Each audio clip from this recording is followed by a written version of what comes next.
Banking with Capital One helps you keep more money in your wallet with no fees or minimums on checking accounts and no overdraft fees. Just ask the Capital One bank guy. It's pretty much all he talks about, in a good way. He'd also tell you that this podcast is his favorite podcast, too. Aw, really? Thanks, Capital One bank guy.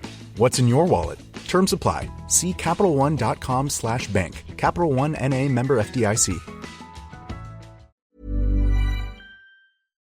You already know that you need protein.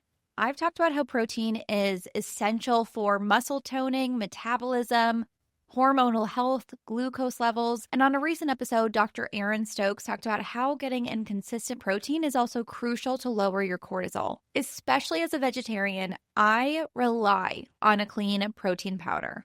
My favorite by far is the protein powder from Clean Simple Eats. This is not your average scoop. It's made with 100% grass-fed whey protein isolate and sweetened with stevia and monk fruit, aka zero artificial anything. And it's the first protein powder that didn't cause bloat or digestive issues for me because it also contains a digestive enzyme, which not only boosts my digestion, but also helps my body absorb the protein. I like to mix the Simply Vanilla flavor into my afternoon latte. It's giving creamy, frothy, and 20 grams of protein that actually tastes like a treat. The cake batter flavor is also to die for. I add a scoop of it with some melted chocolate and coconut milk, and all I do is just stir it all together. And it tastes like the best mousse you've ever had in your life. Try it for yourself with code EVERYGIRL20 for 20% off your first order at cleansimpleeats.com. I'm warning you right now, you will want every flavor. Why does making friends as an adult feel so What hard? should I wear on a first date? What the hell is a foreign? But that Why hookup is was buying my not first good. home so What do I want my frustrating? life to look like in 5 years? We want to know too. Since 2012, the Every Girl has been an online destination to help women around the world achieve the life of their dreams.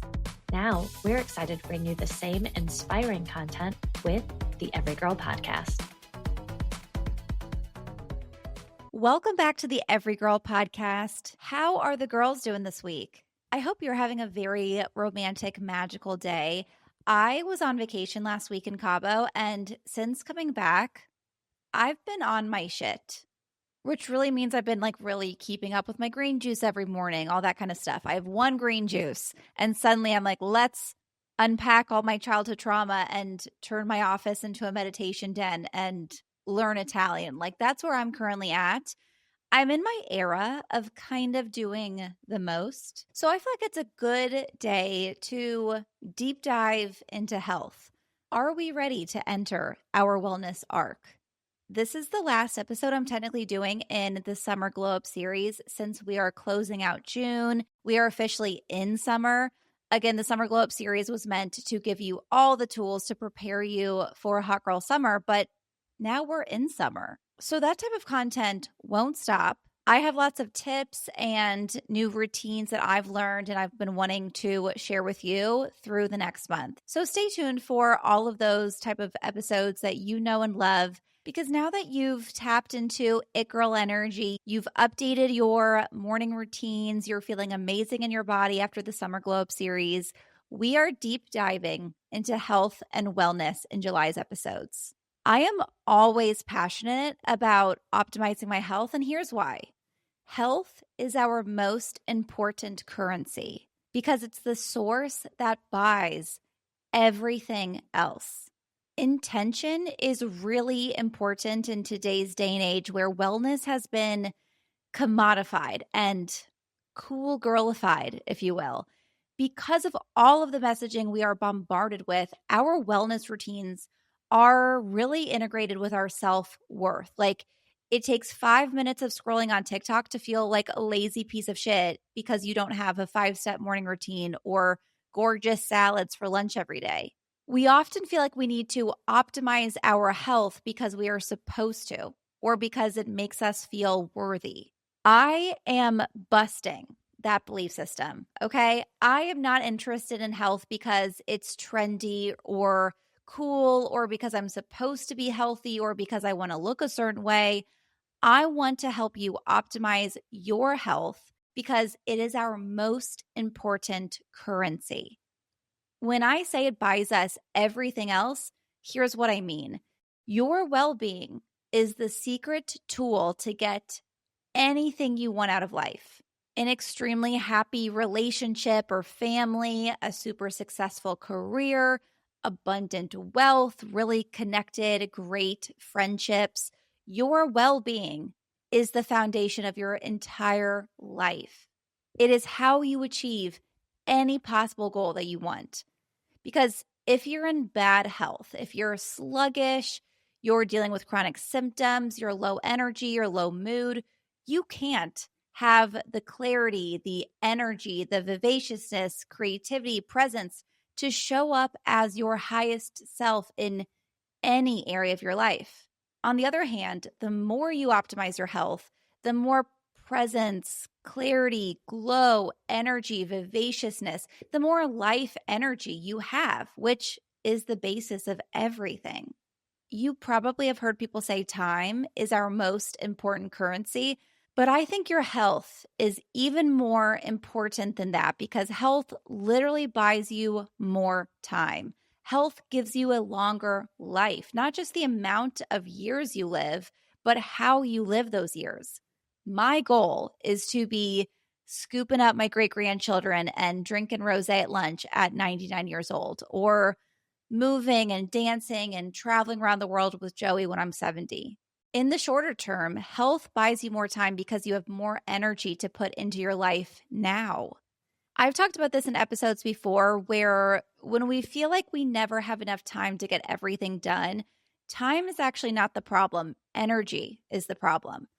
When we are in this energetic, creative, productive flow, we get more work done in less time. We connect more deeply with our loved ones in a shorter amount of time. And how we get into that energetic, creative, productive flow is our well-being.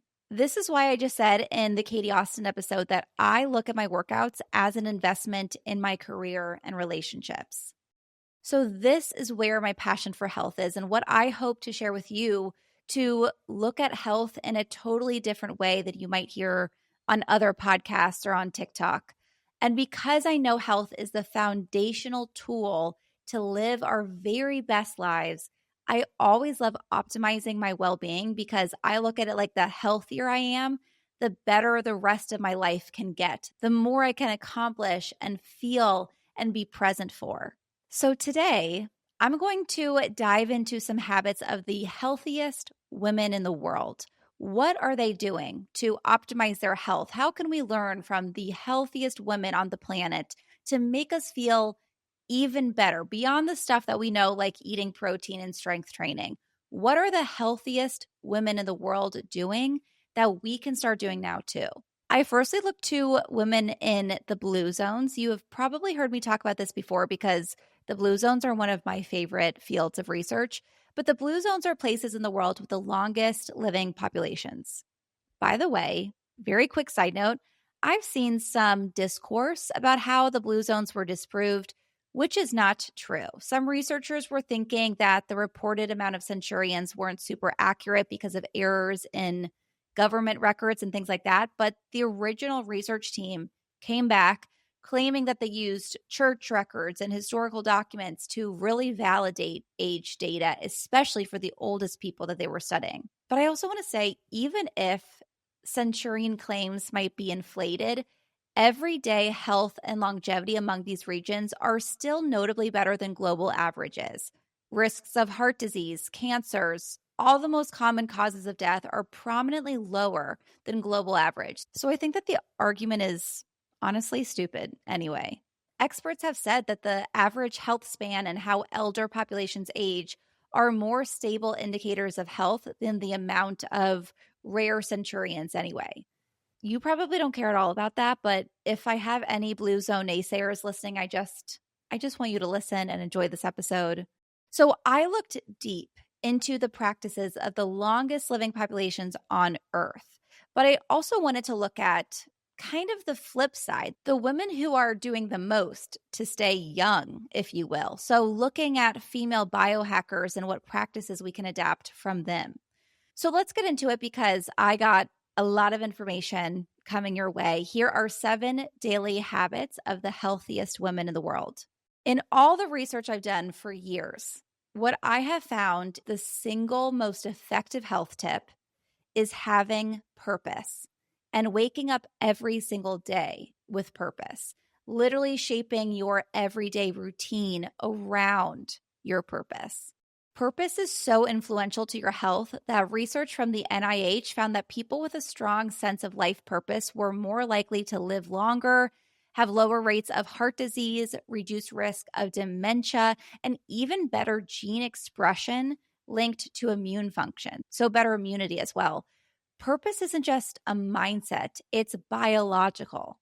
In Okinawa, Japan, which is notably home to some of the longest living women in the world, they call it ikigai, which roughly translates to reason for being.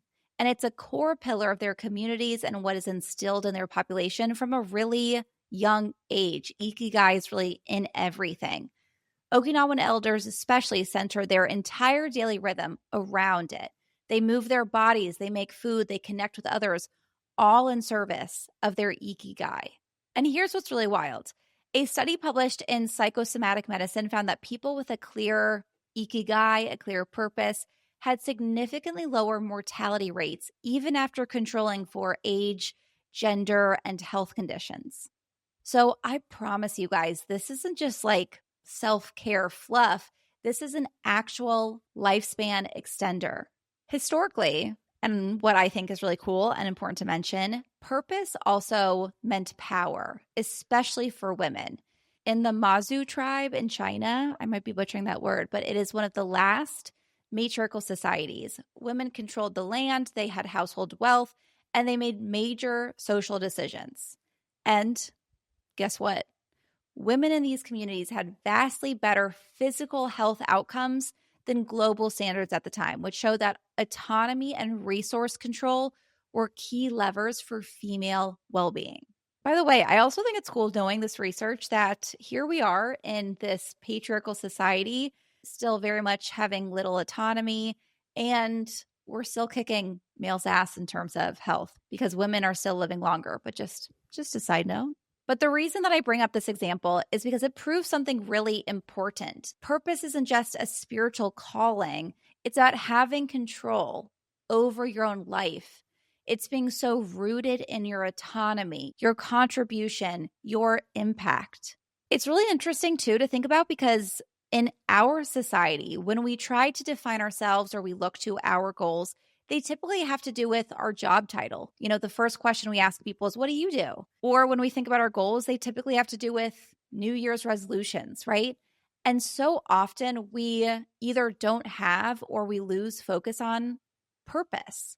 In the morning routine episode, I was talking about people who were struggling to get out of bed in the morning. And I was like, of course you're struggling to get out of bed because you don't have a good enough reason to get out of bed for. This is what I'm talking about here. This is your ikigai, your purpose. Now, some of you listening may immediately think of and know your purpose when I'm talking about this. It may be caring for your family or healing people or creating art. But purpose isn't always this lightning bolt of clarity. It's not something that we automatically know and are born with. Most of us don't just like wake up one day knowing we were born to become an author or to start a nonprofit or to help animals. Purpose is typically built. It's not found. And by the way, your purpose doesn't have to be your career. I think it makes your career more fulfilling. Typically, like I've learned that my purpose is helping to free women of all of the constraints and limiting beliefs on them so that we can live our fullest, happiest lives, because I believe that's how we make the world better is more women who are free. So I've built my career around this purpose. And maybe you've built your career around your purpose too, but it doesn't have to be. You can integrate your purpose into your career. It doesn't have to be built around it. For example, if your purpose is to care for your family and be super present and be a caretaker for the people you love, your salary is allowing your family a great life. No matter what you're getting paid to do, the salary is allowing you to achieve your purpose. Or maybe you feel a lot of purpose in meditations, but you work a corporate job in finance and You know your meditations help you show up in your corporate job clearer and kinder. Maybe you want to offer a guided meditation to your coworkers at lunchtime just for fun. Or maybe your purpose is just for you. And so you use your corporate job as a tool to afford your life so you can show up to your meditations, but just make sure your career doesn't take away from your purpose. It doesn't necessarily you don't have to be working a nonprofit or fulfilling your creative dreams to be living your purpose. Your career doesn't always have to be fully front and center purpose. You can either integrate it or just use it as a tool that affords you the ability to pursue your purpose. If you are unsure what your purpose is, here are some tips. It can be helpful to follow the friction because a lot of times we think purpose is supposed to be this obvious calling or something that feels really fun and exciting, but sometimes purpose isn't always what feels easy. It's where you feel pulled. So ask yourself, what keeps bothering me that I can't stop thinking about? What breaks your heart the most? Is there a sad story you heard on the news that has really stayed with you? Or is there a version of you that you know exists but haven't become yet? Is there any injustice or wound or life experience that you feel called to pay attention to? What's something that you've healed from or are healing from that you can help other people through? These are all breadcrumbs to find your purpose. Your purpose isn't usually about what you like, which I think is where it gets confusing because we're taught to follow your passions. That's your purpose. Not always. Sometimes for sure. I know a lot of people feel, for example, they love writing, they love art, they love their sport. They know that that's their purpose. But it isn't always about what you like doing or enjoy doing. So instead, look at what energizes you, not what you like. Like what makes you lose track of time when you're doing it? What leaves you really energized instead of really drained? You can also look at your talents because sometimes our purpose has more to do with our talent instead of what we like. So what are you good at that could make someone else's life better or that makes your life better? So all this is to say, if you are asking yourself how to be the healthiest version of you, it's not about what you do in your day, but why you're doing it. Your ikigai, your purpose, your reason for being is your anchor. Build your habits around it, and your wellness becomes more than just a routine. It becomes a mission. And women on a mission, they live longer, stronger, and they live much more powerful lives. Okay, next tip. I wanted to look at exercise. Of the healthiest women in the world, how do they move for optimal well-being? Are they doing Pilates or cardio? And the answer was that most of them are not scheduling gym sessions or signing up for workouts. The healthiest women in the world actually are not moving intentionally at all. They are living an active lifestyle that requires movement by default. This means that throughout the day, they're walking, especially on incline, which is why a lot of the blue zones are on hillsides or mountains. They're gardening, they're cooking, they're climbing stairs, they're carrying groceries. This is called non-exercise activity thermogenesis, and it influences your metabolic health more than 45 minutes of focused exercise once a day. So yes, walking is big. You know I love me some hot girl walks. It is really important for me to always live in a highly walkable area and to choose everywhere I go based on walking proximity when I can help it. So like if I'm deciding where to go out to dinner on Friday night, if I'm picking, I'm choosing somewhere that I can walk to instead of drive. If you don't live in a walkable area, you can make the effort to walk more often, like build it into habits that already exist. Get in a walk before breakfast and after dinner. Pace around your home while you're on calls. That one actually really adds up. You'd be amazed. But in addition to walking, in addition to your hot girl walks, fit movement more into your everyday. Turn on a really fun playlist and dance around every time you cook or you're getting ready or you're cleaning up. Make it habitual to move. Also make movement something that you do for fun, like make it your hobby. Gardening is a huge piece of a lot of the Blue Zone communities that greatly contributes to longevity. When you're having a beach day or pool day, get in the water and swim a little bit instead of laying and tanning. Go for a hike purely just to see the sights, or spend your Saturday walking or biking around your city. If you're getting coffee with a friend, go for like a scenic little stroll instead of just sitting at the cafe. Take a dance class. Dance classes are so fun. Or if you're going out with friends, suggest going dancing instead of sitting at a restaurant. Doesn't that sound amazing? Like, what if, I know this is crazy, but hear me out, we get to a point where we no longer spend hundreds of dollars on workout studios or gyms, or spend 60 minutes of our day forcing ourselves through a draining workout? What if movement was something that was intuitive and easy and enjoyable? It wasn't something we had to think about or plan or fit in. It was just a constant part of our lives, and we were even healthier for it. If you're listening or watching this and you're like, Josie, in what world, when I have to sit at my desk all day long and I have a new episode of Love Island to watch at night, can I possibly fit in movement throughout my day to count as enough exercise? I'm not an 80-year-old gardener living in Sardinia, Italy. Okay, I hear you. I have some hacks. There's something called the meeting mile rule, which means if it's a one-on-one meeting, turn it into a walking meeting. Either walking on foot, having them meet you and walking around the office building, or getting on your treadmill for a Zoom meeting. And the goal is to really aim for 1 mile per meeting, and it really adds up so fast. You can also set an hourly calendar reminder or use a free Chrome plugin that reminds you to stand up, stretch, or do 60 seconds of shoulder openers or squats every hour on the hour. Easy way to move more throughout your day. If you work in an office and Jan from accounting would judge you for doing a downward dog, just go for a lap around the office. Get up, take the long way to the bathroom or get water, or just check in on your work wife every hour on the hour. You can also swap your desk chair for a stability ball. Even if it's just some of the time, a stability ball engages your core, it improves posture, and it keeps micro movements going while you type.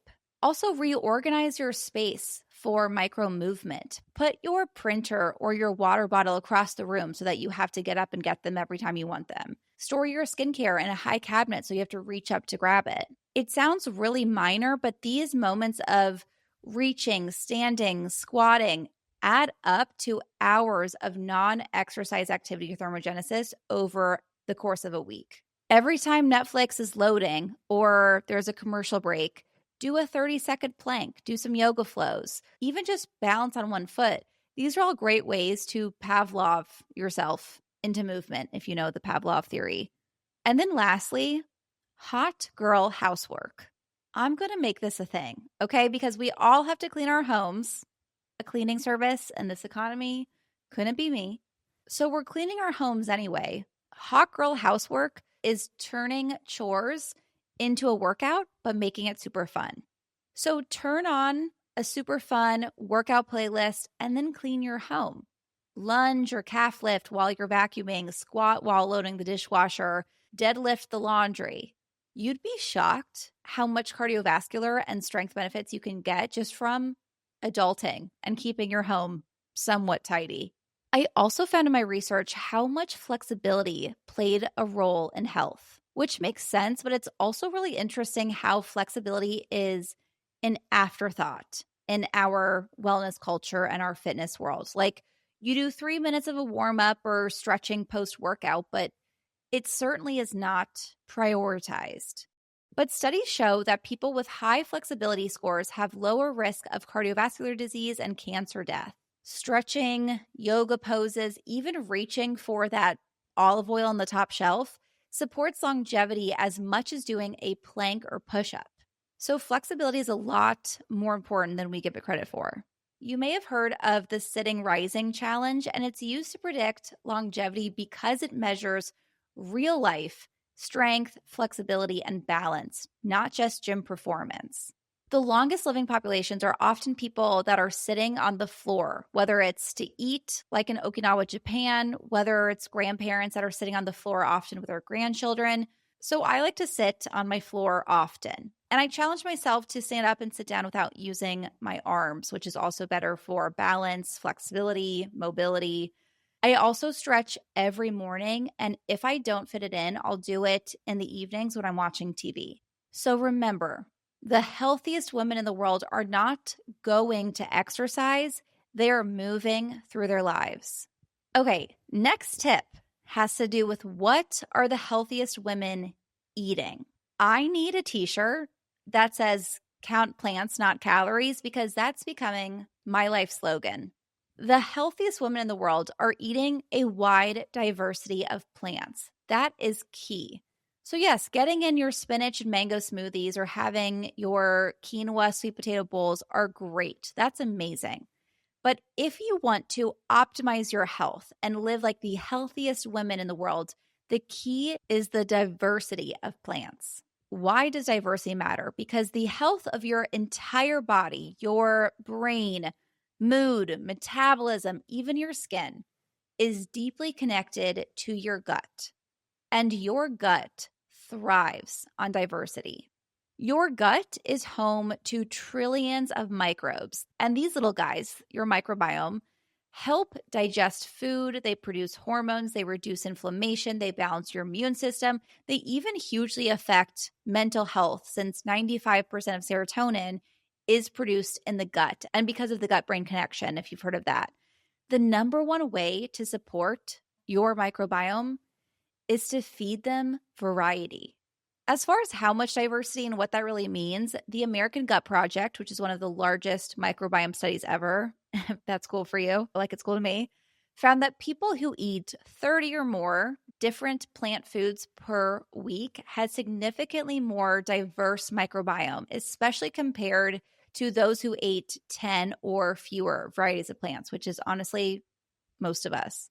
I am so crazy about this, about the diversity of plants. I even prioritize plant diversity for my dog. Like every time I'm cooking or chopping or eating a fruit or vegetable that he can have, I always give him a little bit. I've been doing that since he was a puppy for his microbiome.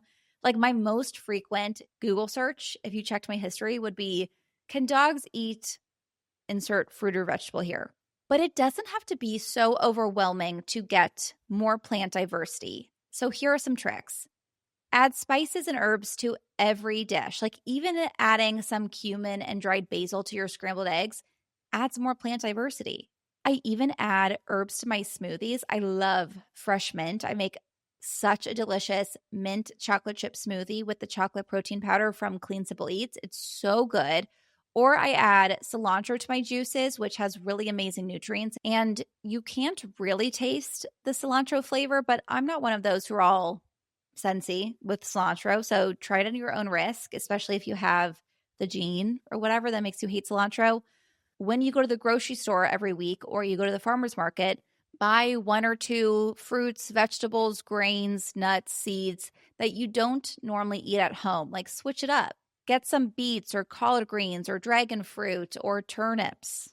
And if you don't know how to cook with the vegetable that you got, just give ChatGPT all of the other ingredients that you have and ask her to come up with a recipe. I also really like switching up what I call my grazing plants. That makes me sound like I'm an herbivore dinosaur, but I have a bunch of things that I'll just like snack on and graze on, like a lot of fruit. I like to eat fruit in the afternoon or before workouts. Or if I'm hungry when I'm cooking, I'll snack on things like carrots and olives. You know what I mean? I'm a big fruit and veggie grazer. So it's super easy to switch up your grazing plants or snacking plants because you don't have to learn to cook them. So for example, just like buy different fruit every time you go to the grocery store. Like maybe you buy apricots, the next time you buy grapes. Or one day snack on olives, the next day snack on cucumber, the next day snack on apples. Like even switching up the produce you're snacking on day by day can make a difference and add more diversity. Another tip, get frozen medleys. Frozen produce is such an underrated hack as long as it's organic and it isn't like a frozen meal with additives and preservatives and stuff. It's just like the frozen fruit or vegetable. I always have lots of frozen produce because if I haven't had a chance to go to the grocery store, I have fruits and vegetables. And it's frozen when it's at its peak nutrition, which is really great too. So back to plant diversity, you can buy medleys at most grocery stores. So for example, there might be a medley of frozen banana, mango, and pineapple, or a medley of berries. Get that for your smoothie instead of just adding banana or just adding blueberries to increase plant diversity. There's also frozen medleys of like sweet potato and peas and cauliflower. Just go for a frozen medley to get more plant diversity for the same price as an individual package or bag of frozen produce. Also, one of the reasons I love cycle syncing is because it has built-in plant diversity without getting into the decision fatigue or overwhelm of it all. Because every phase, I have different fruits, veggies, herbs, beans, grains, all the things. And I go to very similar meals or the same go-tos for each phase. So I know what recipes to make. I don't have like the decision fatigue. But throughout the month, I'm getting in such an amazing diversity of plants. It's honestly one of the reasons I recommend cycle syncing, even if you don't have a cycle. Now, to get a little more specific about what plants the healthiest women in the world are eating, if you are picturing a pristine green juice or salad, think again.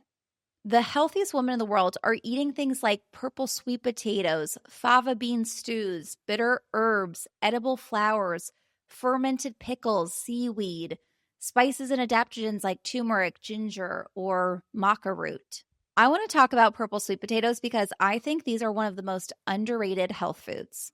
In Okinawa, Japan, I don't know why I'm talking so much about Okinawa, Japan in this episode by accident. I've never been there, but they have some of the healthiest women in the world. Sorry. In this region, purple sweet potatoes were found to be one of the core pillars of their longevity rates. They contain about 150% more antioxidants than blueberries. They're also loaded with anthocyanins, which support blood sugar regulation, lower inflammation, and protect yourselves from oxidative stress. One study showed that after 8 weeks of consuming purple sweet potato, participants saw a major improvements in their liver health as well.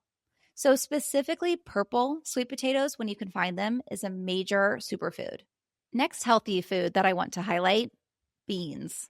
You guys are probably sick of hearing me talk about beans. I'm going to become known as the bean girl, and I don't want that kind of reputation, but it is an undeniable cornerstone for the healthiest women in the world.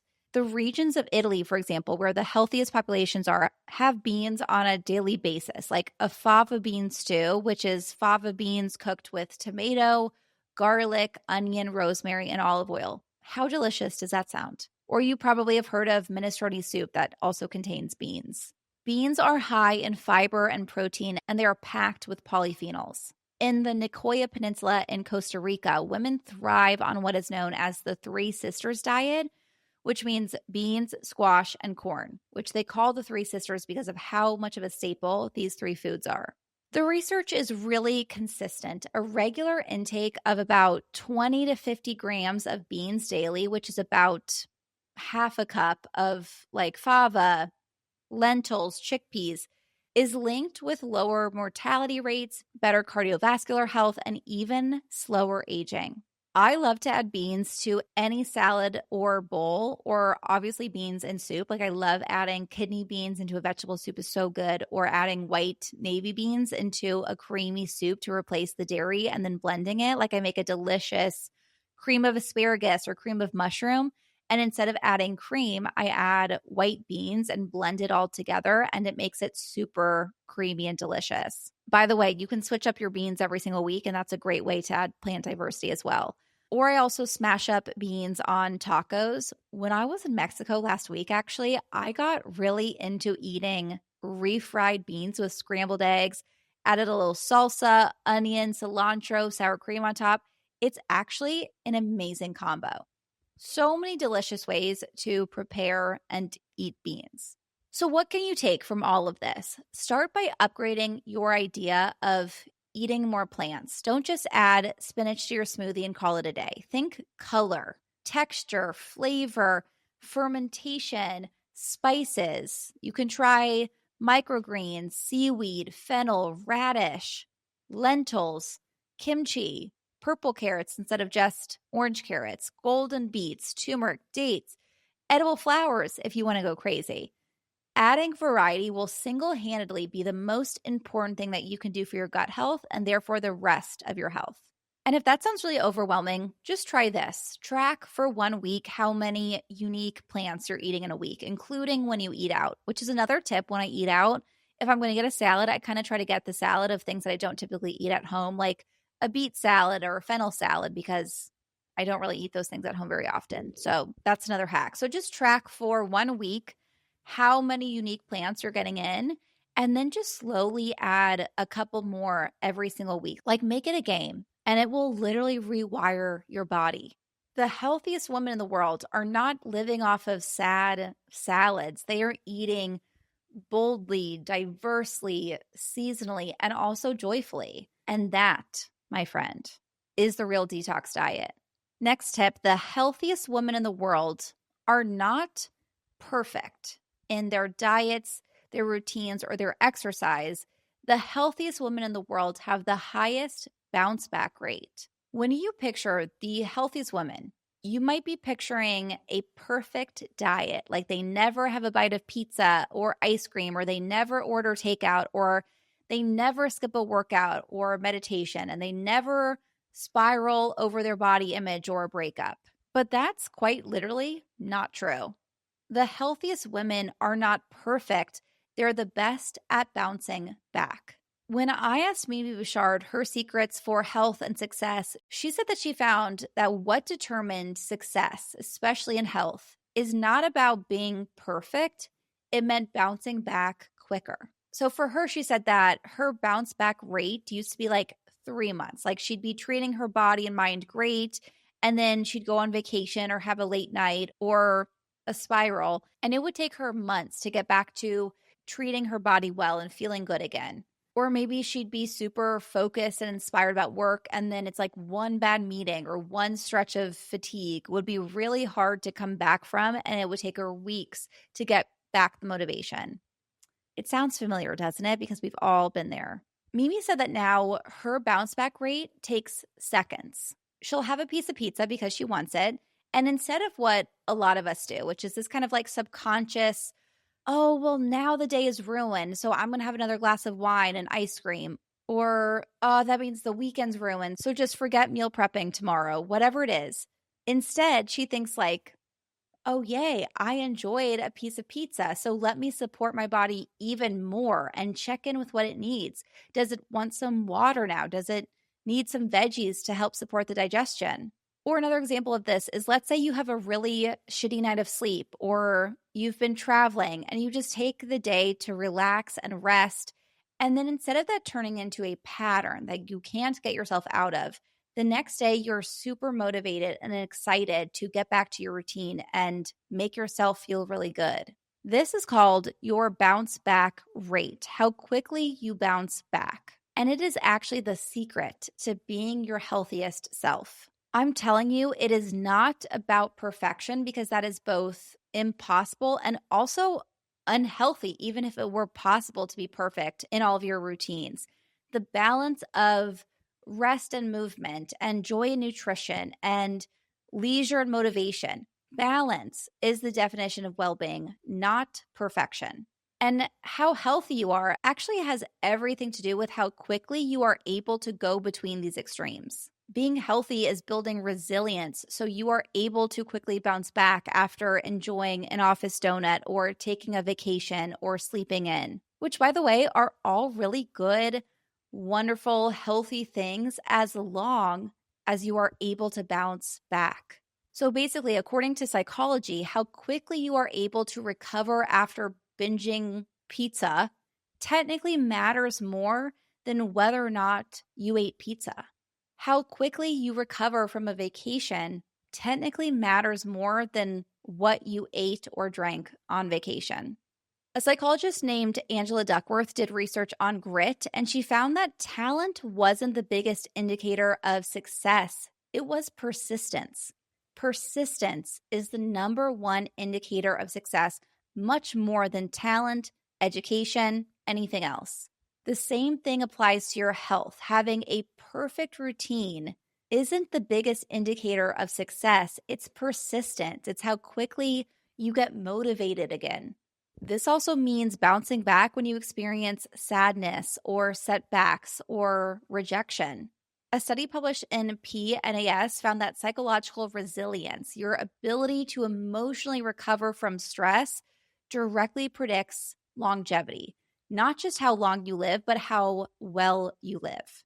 In other words, the bounce back matters more than the breakdown. In neuroscience, this is called neuroplasticity, your brain's ability to rewire, reframe, and grow from challenge. Resilience is your brain's architecture. So, how can we improve our bounce back rate? Okay, you guys are not going to believe me when I say this because it sounds so fluffy. But the honest answer, based on what research shows, is that how you improve your bounce back rate is self-compassion and how you view yourself. Studies show that people who actively practice self-compassion after failure are more likely to maintain habits like eating well, exercising, and sticking to routines, not because they never fall off, but because they forgive themselves faster. Those are the healthiest women in the world.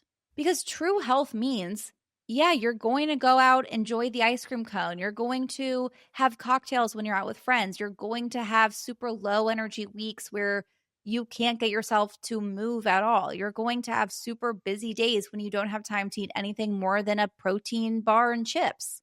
The healthiest women know this is a part of life, so they don't make it mean anything when these things happen. They don't feel lazy or beat themselves up for not having willpower or being a piece of shit on the couch. They forgive and love themselves through it. They know that it's not the pause in their motivation or the pause in their routine that makes a difference. It's how quickly they come back after the pause. I am telling you guys, if you want to be your healthiest selves, perfection is not the goal. Recovery is. It's about picking yourself up after a really shitty week at work or a fast food binge or a heartbreak or a low energy day and saying to yourself, I'm still in this. I know what I deserve. Let's fucking go. Because the healthiest women in the world don't avoid failure or imperfection or breaks. They just don't stay down for long. They alchemize it. So next time you binge TV when you say you're going to work out or you spiral into doom scrolling, don't wait for Monday or tomorrow or next week. Bounce back by your next decision, not the perfect day. Tell yourself that you are just one aligned action away from feeling like yourself again. I also like to have a bounce back protocol if you're having one of those days or weeks where you're just feeling shitty. Like just one simple, super easy thing that you can do that you don't need to talk yourself into. It's super easy, like stretching on the floor or turning on a motivational playlist or wiping your countertops. Just one small thing that you can do to begin to build the momentum back. Maybe it's even something you enjoy, like making a matcha latte, or you put on an outfit that you feel super confident in, or even just lighting a candle. Something super, super small. Anything to tap back into your best self energy, just 1%, will start building momentum so you can improve your bounce back rate.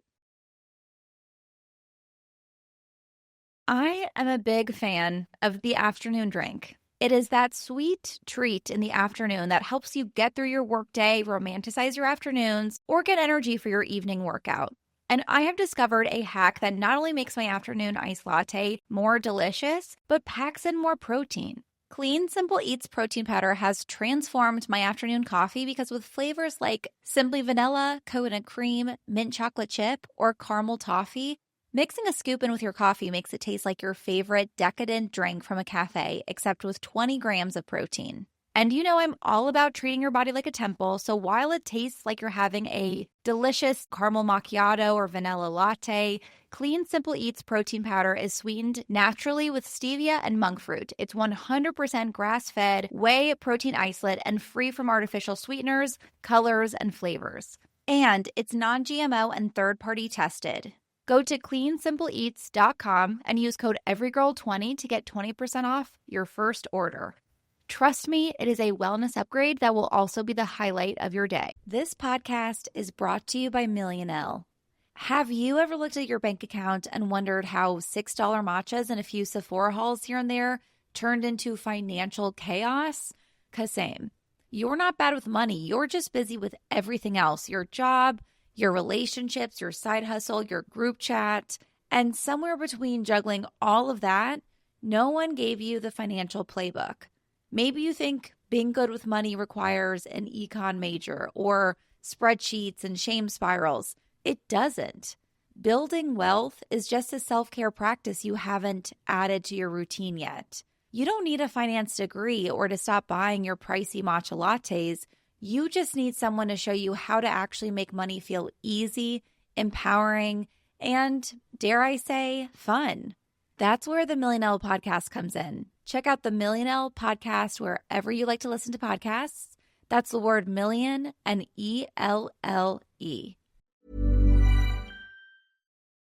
Hey, I'm Elise Hugh, host of the podcast TED Talks Daily. For more than 20 years, Paylocity has been leading the way with cutting-edge work solutions like on-demand payment, which offers employees access to wages prior to payday, flexible time tracking features, which enable staff to clock in and out through their mobile device, and numerous other cutting-edge solutions that simplify collaboration across HR, finance, and IT.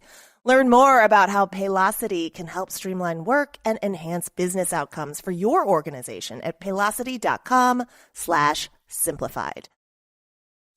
If you love to travel, Capital One has a rewards credit card that's perfect for you. With the Capital One Venture X card, you earn unlimited double miles on everything you buy.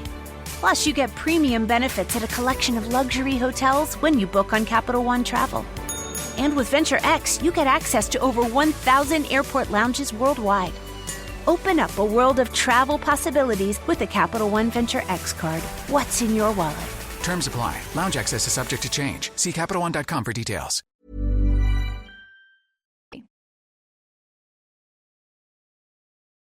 Okay, the next tips I have for you. I want to get into some specific nitty-gritty tips. We're kind of moving more into maybe like the biohacking side of things. Like we've talked a lot about longevity, but what are the women who are obsessed with health doing? There are a couple very specific daily routines that I have found come up again and again when I'm interviewing and also researching the healthiest women that I want to share with you. But just remember, these things I'm about to share are things that the longest living women in the world, like we were talking about, are not doing. Okay, so it's not like you need these things to be healthy, but sometimes I do feel like we need to be intentional about optimizing our health because our environment and stress levels and food and communities are working against our health. So in order to feel amazing, we kind of have to add in more just to counteract our world, sadly, more so than a woman in neighborhoods in Okinawa, Japan, or Sardinia, Italy, where they're not rooted in hustle culture and they only eat fresh local food and they're actively baking or fishing or walking throughout town instead of sitting at a desk job. Like a lot of biohacking for me is sadly counteracting our lives. In addition to also using the latest technology and research to hopefully help us be even healthier than any generation or community could have been before. One more caveat here. These routines and tips, or honestly, any wellness routines and tips that you ever hear, should not cause you more pressure or stress or overwhelm. If you listen to these tips and are like, I'm overwhelmed, more stuff I have to do or remember or add to my list, don't do it. For the sake of your health, don't do it. I love to quote Dr. Jody Carrington, it's not self-care if you're doing it with your shoulders up. If it causes you any amount of stress, it is no longer wellness. The second that our wellness routines cause us pressure or overwhelm, rather than purely feeling like energizing freedom and joy, we have officially lost the plot. The only purpose of doing anything for your well-being is to feel better. Remember that. So if these types of wellness tips and routines will make you feel more overwhelmed or stressed or feel like there are just more things on your to-do list, they will make your well-being worse, not better. But for those of you who feel like these will optimize your health without stress, the next tip is celery juice on an empty stomach. Everyone from a biohacker like Natalia Nayla to my wellness queen, Miranda Kerr, the healthy girls are still drinking celery juice in the morning. It wasn't just a trend. Miranda Kerr even told British Vogue, if there's one thing people can do for their health, it's celery juice. Celery juice is packed with minerals and electrolytes like potassium to hydrate your cells and kickstart your digestion. It's rich in flavonoids, which help protect against oxidative stress, support immune system, and soothe digestive inflammation. The hydration from celery juice helps digestion, it soothes the gut lining, and it supports healthy bowel movements, and it's also alkalizing. And hydration, minerals, and the detox supporting compounds like the certain flavonoids that are found in celery juice can help balance energy, support adrenal function, which is really ideal if your nervous system is chronically on. The idea of juicing it instead of just like eating celery is, for one, you use a lot more celery to juice than you would to eat, so you get more nutrients in. And then also removing the fiber allows the body to process the nutrients quicker and more effectively. For me, I do notice a major difference in how regular I am in my skin health. My digestion throughout the day feels a lot better.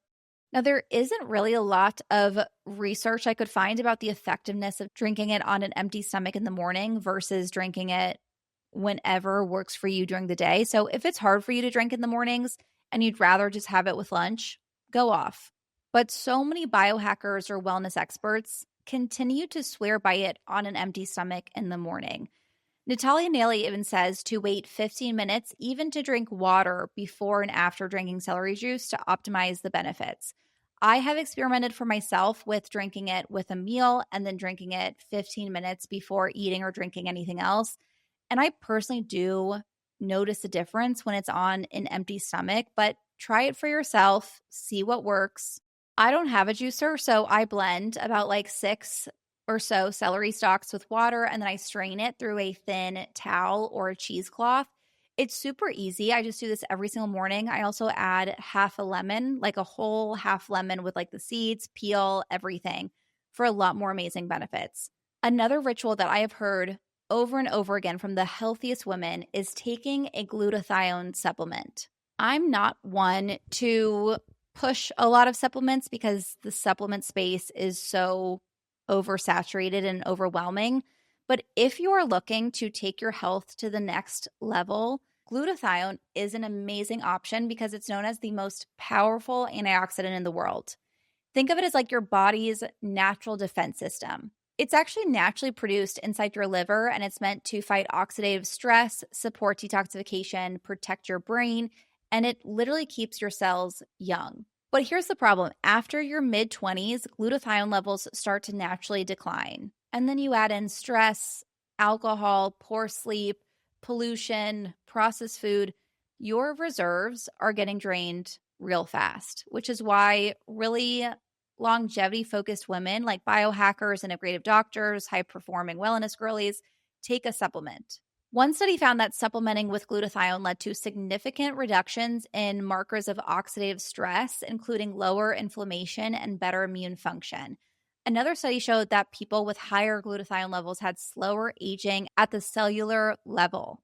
Just to clarify, as a side note, we are not anti-aging when it comes to skin. Every wrinkle or fine line is something that we have earned. I truly believe that. But when it comes to health, it is not ageist to want to slow aging. That literally is just another way to say promote longevity, but it's kind of like promoting longevity earlier on. Like we want our cells to age slower starting now, which will lead to less disease or issues later on and better longevity. So the potential benefits of taking a glutathione supplement that you might feel is better energy, better liver function, reduced brain fog, faster recovery from workouts, clearer skin, and stronger immune defense.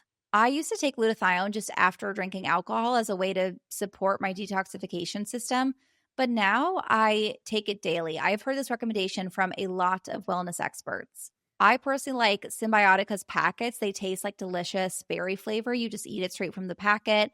Or Body Bio has a great option if you prefer it in pill form. I typically will take the pills on vacation because they're just take up less space and easier to travel with. I just put them in my little cute travel pill case. But wherever you get it, just make sure it is a liposomal glutathione. Liposomal means it's in the form that's most optimally absorbed by the body. Or instead of supplementing, you can support your body's natural glutathione production with glutathione precursors, which means they're nutrients that help your body produce more glutathione, like NAC or vitamin C. I've also heard helps support your body's natural glutathione levels. And one last commonality that I have found among the healthiest women that I'm going to share with you today is that they are freaking thorough with their testing. I'm not talking about your basic once a year blood panel where your doctor glances at your cholesterol and says, you're good, which no shade, because I'm so glad if you're getting that checked. Like, it's hard to be an adult. It's hard to remember to make your doctor's appointments. So no shade. I'm really proud of you for doing that. But it technically is the bare minimum. The healthiest women are getting functional labs.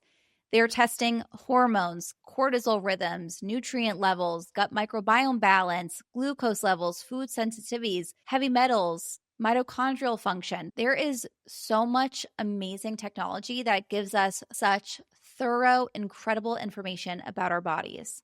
This really matters because wellness is not one size fits all. It's not about copying someone else's supplement stack or TikTok smoothie.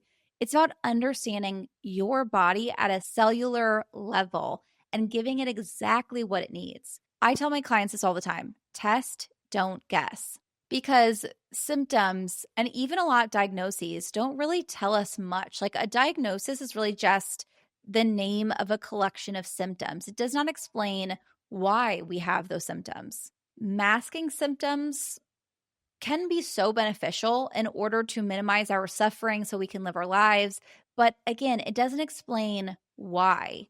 And so if you just go based off of what other people do without looking to what's going on in your body, you could be wasting a lot of time and money and not being able to find the solution. For example, your exhaustion could be from low iron or high cortisol.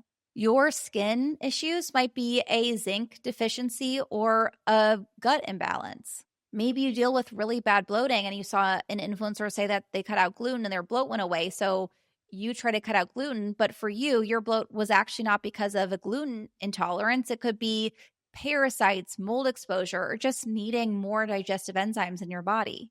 I cannot tell you the amount of times I have worked with clients on chronic headaches or period pain or weight management issues forever. And then they finally get tested and they realize they have super low vitamin D or they have mold exposure.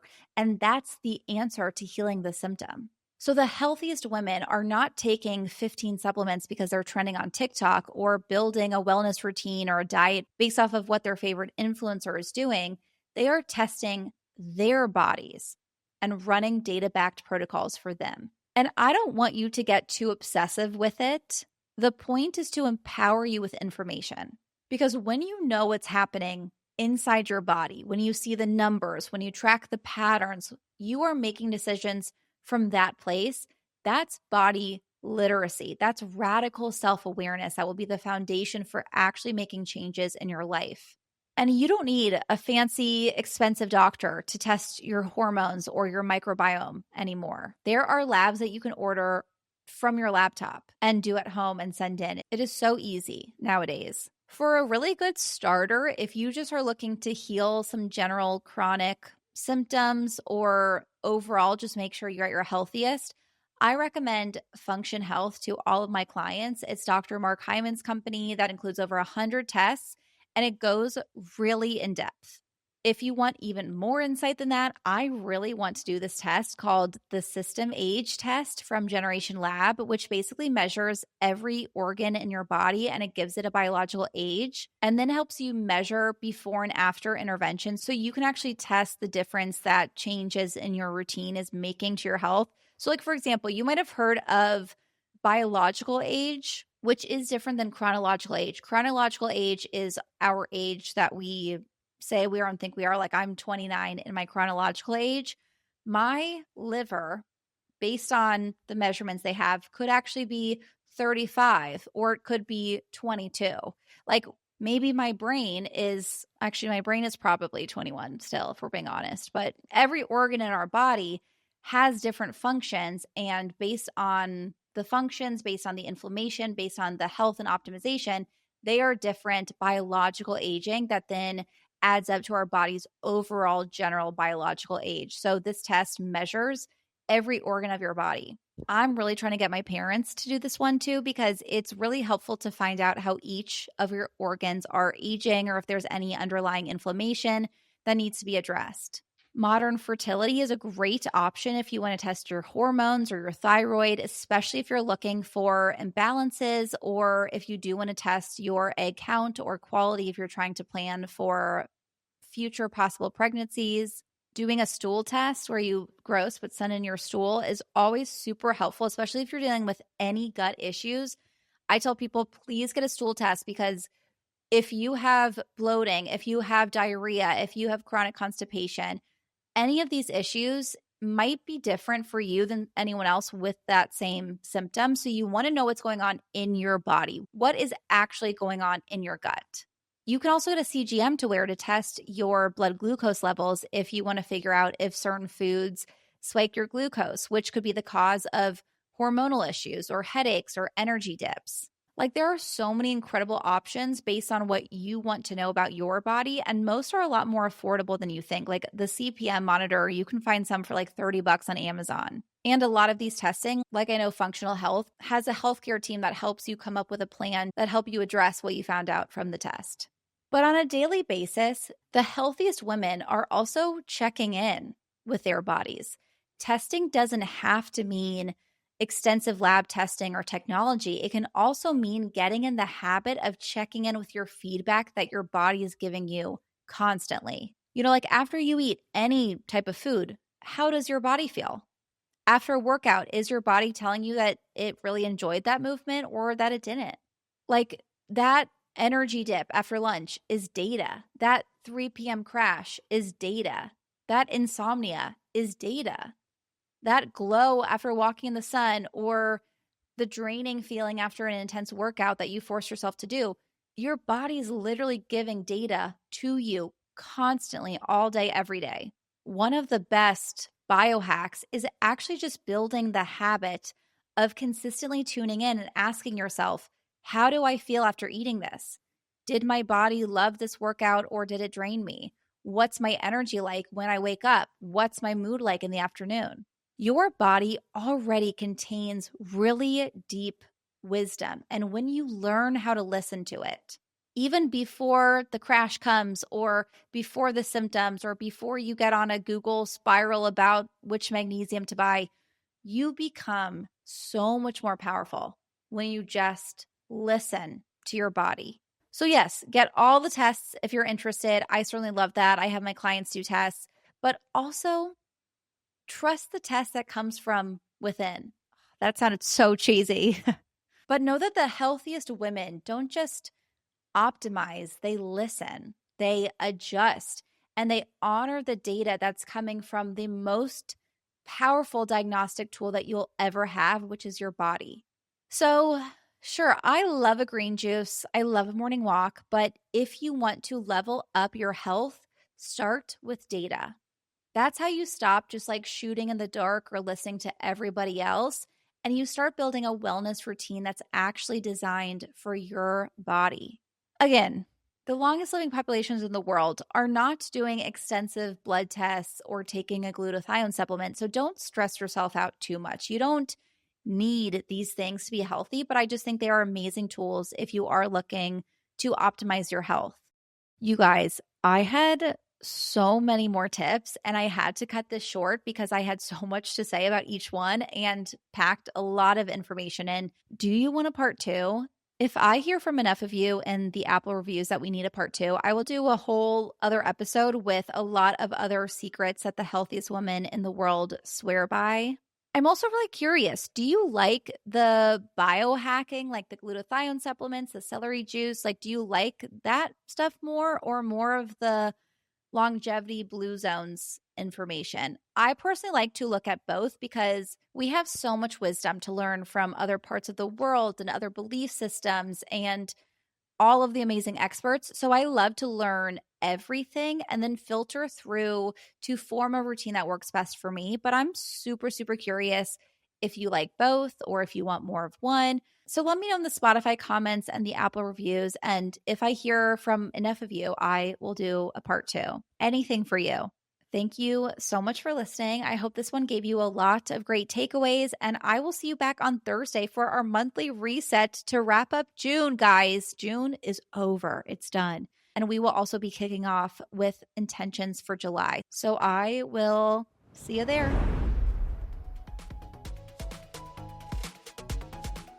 I hope you enjoyed the episode. I know I sure did. Please do not forget to rate, review, and subscribe. It really makes a huge difference for our show so we can keep growing and bringing the content that you love. If you want more info, you can find us at The Every Girl Podcast on Instagram or at theeverygirlpodcast.com. Talk to you next week.